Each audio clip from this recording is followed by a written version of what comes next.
Viva Voz, com Vera Magalhães.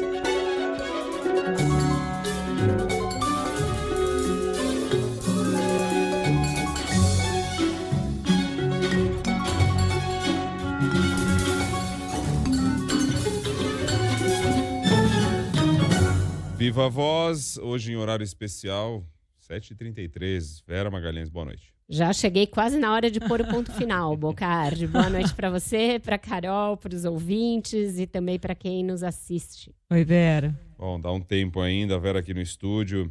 E falar dessa greve aqui em São Paulo de trem, metrô e Sabesp, com desrespeito à decisão da Justiça, que inclusive aumentou a multa aos sindicatos, viu?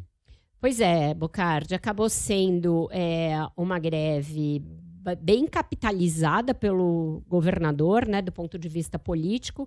Ele não mediu palavras para condenar os sindicatos, para condenar os trabalhadores, não tentou fazer ali, eu entendo as reivindicações, não, ele partiu para o enfrentamento diretamente, inclusive defendendo que os estudos que ele está fazendo para privatizar a Sabesp, o metrô, a CPT e a CPTM foram prometidos na campanha, que ele não omitiu durante a campanha a sua agenda privatizante e que, portanto, o eleitor votou nele sabendo que esse era um projeto que ainda está em fase de estudos e que seria antidemocrático tentar impedir a realização desses estudos, assim como seria antidemocrático na visão dele, punir os usuários com a interrupção dos serviços e desrespeitar uma decisão judicial. Ele usou, portanto, argumentos muito fortes e, de uma certa medida, bastante lógicos do ponto de vista dele. Então, tem que ver se a clamor dos sindicatos contra a ideia de se privatizar essas companhias ou uma parte dos serviços dessas companhias vai encontrar um lastro na sociedade tão grande e lógico como esse que o Tarcísio defendeu. Ele fez ali uma defesa, inclusive, de privatizações de um modo que os governos anteriores do PSDB nunca fizeram. Por mais que eles privatizassem estradas, por mais que tenham privatizado uma série de serviços, os tucanos sempre foram muito mais tímidos em defender essa agenda, porque eles entendiam que ela não era uma agenda com amplo apoio da sociedade, é uma agenda que ainda divide muito a sociedade. O Datafolha mesmo fez uma pesquisa no início desse ano que constatou que a maioria da população ainda é contrária a se privatizar a Sabesp, portanto, contrária a privatizar o serviço de saneamento. E ele está querendo levar adiante isso, ainda que haja uma grande parcela da sociedade que seja contra. Então, acho que a gente tem um debate colocado aí na sociedade. Eu acredito que cabe aos sindicatos repensarem a sua atuação.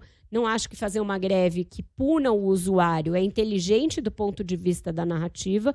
Eu acho que você tem outras maneiras, inclusive com as redes sociais, por meio de lives, por meio de manifestações, de organização de debates, de levantamento de dados para você dizer, olha, privatizar não é o melhor serviço, não é a melhor solução, mas punir o usuário dessa maneira me parece jogar contra a própria reivindicação do sindicato. Ô Vera, nesse caso específico, né, fala assim, é uma greve política e tal, mas no fundo, mais do que política, eu vejo ela até como uma greve até de certo ponto egoísta, porque assim, tá claro, assim, tem a questão política, a bandeira da esquerda e tal, ser contra, mas nesse caso especificamente, está muito claro que é uma greve para preservar o emprego daquele que é funcionário do metrô, da CPTM e da Sabesp, principalmente desses meios de transporte. Assim, é duro de ouvir isso para quem está fazendo a greve, mas assim, essa é a minha visão.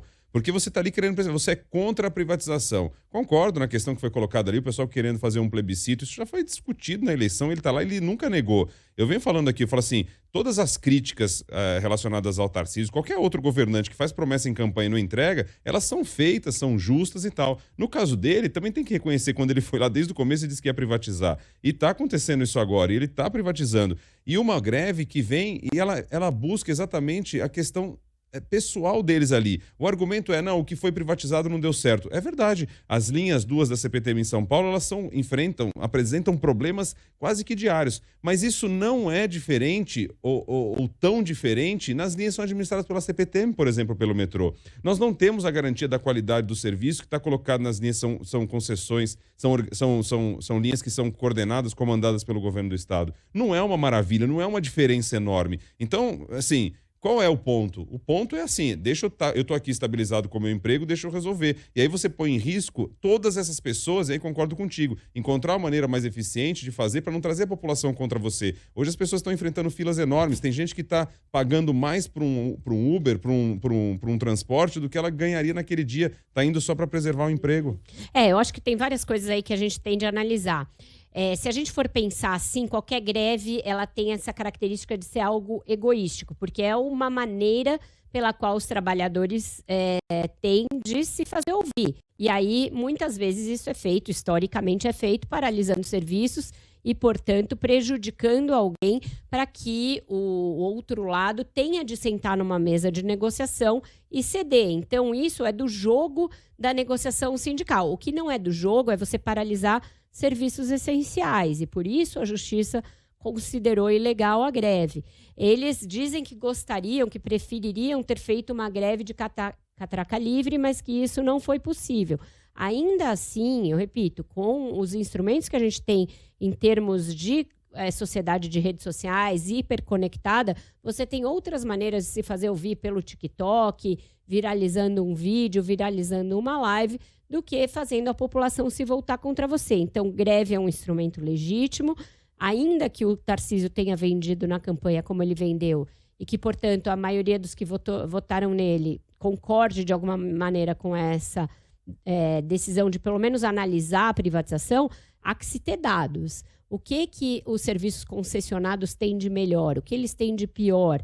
O que isso permite ao poder público continuar gerenciando, por exemplo, a organização do sistema de transporte no estado, nas regiões metropolitanas? Então, eu acho que primeiro a gente tem de partir de dados. E aí, você não pode impedir a realização de estudos técnicos dessa maneira truculenta. Então, eu fico aí meio no meio do caminho. Eu acho que greve, em algumas medidas, em algumas circunstâncias, é o único instrumento à disposição do trabalhador para reivindicar os seus direitos, porém elas têm de ser feitas dentro da legalidade e sem punir o usuário de serviço essencial, porque é diferente uma greve numa montadora, em que você tem um prejuízo para aquela montadora, um prejuízo econômico. Nesse caso, é um prejuízo muito mais intangível, que atinge muita gente, que atinge gente de classe social baixa, que atinge os mais pobres, principalmente, que são os mais prejudicados. Então, eu acho que não é a melhor estratégia, Bocardi. Só para finalizar isso, foi colocado por parte dos sindicatos a questão da catraca livre e o governo do estado recorreu, inclusive faz parte da decisão judicial de não ter, com o argumento de que colocaria em risco a segurança dos passageiros. Exatamente. Bom, passando aqui para outro assunto, Vera, o Senado travou a mini-reforma eleitoral, tem uma queda de braço entre Senado e Câmara ali, um chumbo trocado nessa matéria de eleição, né? Tava uma correria ali para ver se aprovava a tempo de valer para a eleição de 2024, não vai rolar. Não vai rolar, então a mini-reforma eleitoral não vale para 2024. Isso, de certa maneira, é uma vitória, porque ela previu uma série de retrocessos em conquistas recentes, que são de minorias, mas que são também de toda a sociedade, porque são conquistas que buscam a maior transparência do uso do dinheiro público, que buscam uma maior representatividade em termos de candidaturas e de eleitos. Então, é melhor, é mais salutar que ela seja discutida por mais tempo e não a toque de caixa, para ser votada até o fim da semana e valer já para as eleições do ano que vem. Então, isso eu achei uma boa atitude do Senado. Não é a primeira vez que o Senado acaba parando uma bola que a Câmara tenta tocar rapidamente para que seja mais bem discutido. Então, nesse aspecto positivo, também não votou a anistia, mas lembremos, né, para a anistia do passado não tem o princípio da anualidade. Então, a qualquer momento, quando se aprovar essa anistia no Senado, ela vai valer para perdoar o que não foi seguido da legislação eleitoral lá para trás. Então, isso ainda segue aí pendente como uma ameaça de um grande retrocesso, porque vai simplesmente rasgar o que foi aprovado em termos de legislação eleitoral e de decisões do TSE e da Justiça Eleitoral nas últimas eleições e anistiar tudo que foi para trás, inclusive multas, inclusive várias punições. Ô Vera, outra questão é... Gilmar Mendes respondeu ao Rodrigo Pacheco e criticou a ideia de mandato para ministro do Supremo. Até onde vai essa questão?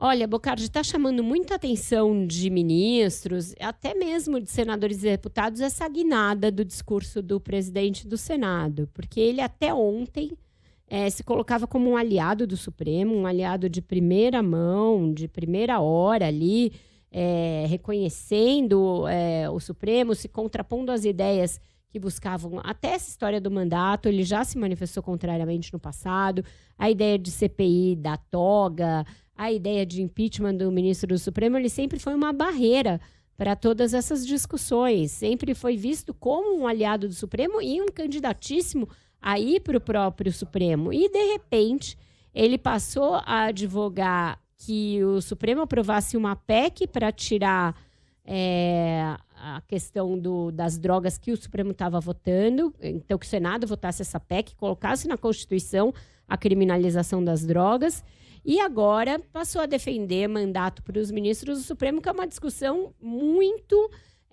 que o aproxima muito do bolsonarismo. Vamos lembrar a reeleição do Rodrigo Pacheco para o Senado, ele foi o candidato que ganhou com apoio do governo e contra os candidatos bolsonaristas.